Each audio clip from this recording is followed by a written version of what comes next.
കൊച്ചി മെട്രോയുടെ ആദ്യഘട്ടം പൂർത്തിയായിരിക്കുന്നു. നമുക്കറിയാം, ആലുവ മുതൽ തൃപ്പൂണിത്തുറ വരെയുള്ള ആദ്യഘട്ടം അത് പൂർണ്ണതോതിൽ സർവീസ് ആരംഭിച്ചിരിക്കുകയാണ്.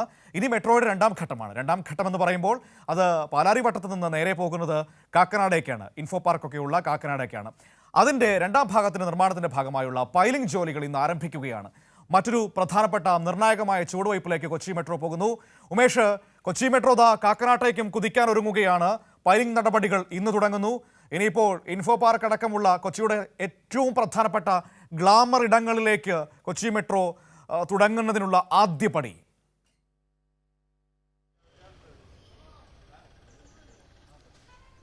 അതെ മനു, ഇത് അഭിമാനകരമായൊരു ചുവടുവയ്പ്പായി ഇന്നത്തെ ഈ സംഭവത്തെ കാണാം. ഈ കൊച്ചി മെട്രോയുടെ രണ്ടാം ഘട്ട നിർമ്മാണത്തിന് ഇന്ന് ഔദ്യോഗികമായി തുടക്കമാവുകയാണ്. ഈ തൂണുകൾ നിർമ്മിക്കുന്നതിൻ്റെ ഭാഗമായുള്ള പൈലിംഗ് ജോലികൾ ഇന്ന് ആരംഭിക്കും. മനു സൂചിപ്പിച്ചതുപോലെ തന്നെ ഈ കലൂർ സ്റ്റേഡിയം മെട്രോ സ്റ്റേഷനിൽ നിന്ന് ഇൻഫോ പാർക്കിലേക്ക് എന്ന രീതിയിലാണ് ഈ രണ്ടാം ഘട്ടം വിഭാവനം ചെയ്തിരിക്കുന്നത്. ഏതാണ്ട് 11.2 കിലോമീറ്റർ ആകാശപാതയാണ് ഈ വിഭാവനം ചെയ്തിരിക്കുന്നത്. ഇതിൽ 10 സ്റ്റേഷനുകൾ ഉണ്ടാകും.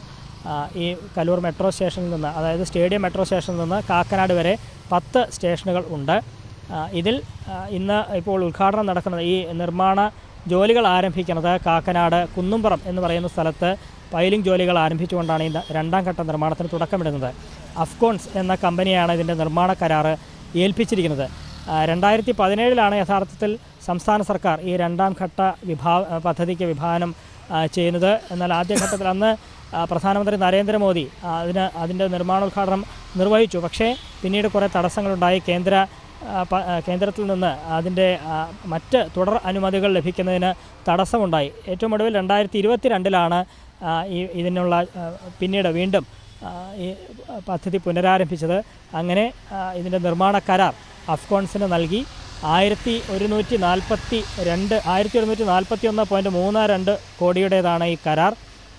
ഇത് വായ്പ അടക്കം സ്വീകരിച്ചുകൊണ്ടാണ്, ഏഷ്യൻ ഇൻഫ്രാസ്ട്രക്ചർ ഇൻവെസ്റ്റ്മെൻറ്റ് ബാങ്കിൽ നിന്നുള്ള വിദേശ വായ്പ അടക്കം സ്വീകരിച്ചുകൊണ്ടാണ് ഈ രണ്ടാം ഘട്ടം ആരംഭിക്കാൻ പോകുന്നത്. 10 സ്റ്റേഷനുകളിലായി 11.2 കിലോമീറ്ററുള്ള പിങ്ക് പാത എന്നാണ് വിശേഷിപ്പിക്കുന്നത്. അതായത് ഈ കലൂർ സ്റ്റേഡിയം മെട്രോ സ്റ്റേഷനിൽ നിന്ന് കാക്കനാട്ടേക്കുള്ള ഈ പാതയെ പിങ്ക് പാത എന്നാണ് വിശേഷിപ്പിക്കുന്നത്. അത്തരത്തിൽ ഉള്ള ആ പാതയ്ക്ക് അതിൻ്റെ നിർമ്മാണോദ്ഘാടനം ഇന്ന് തുടക്കമാവുകയാണ്. ഇതിൽ നേരത്തെ ഞാൻ സൂചിപ്പിച്ചു, Palarivattom junction, Alumchuvadu, Chembumukku, Vazhakkala, Padamugal, Kakkanad junction, Cochin SEZ, Chittethukara, info park എന്നിങ്ങനെ 10 സ്റ്റേഷനുകളാണ് ഇതിൽ വിഭാവനം ചെയ്തിരിക്കുന്നത്. ഏതായാലും അഭിമാനകരമായൊരു ചുവടുവയ്പ്പിനാണ് ഇന്ന് തുടക്കമാവുന്നത്. മനു. Okay, thank you Umesh. Thank you very much. ഉമേഷാണ് രാവിലെ നമ്മളോട് സംസാരിച്ചത്. ഏതായാലും കൊച്ചി മെട്രോ അതിൻ്റെ മറ്റൊരു നിർണായകമായ ഘട്ടത്തിലേക്ക്, കുതിപ്പിലേക്ക് കടക്കുന്നു. രണ്ടാം ഘട്ടം, ആദ്യഘട്ടം ആലുവ മുതൽ തൃപ്പൂണിത്തുറ വരെ അത് പൂർണ്ണമായും പൂർത്തിയായി കഴിഞ്ഞിരിക്കുന്നു. ട്രെയിനുകൾ ഓടിത്തുടങ്ങിയിരിക്കുന്നു.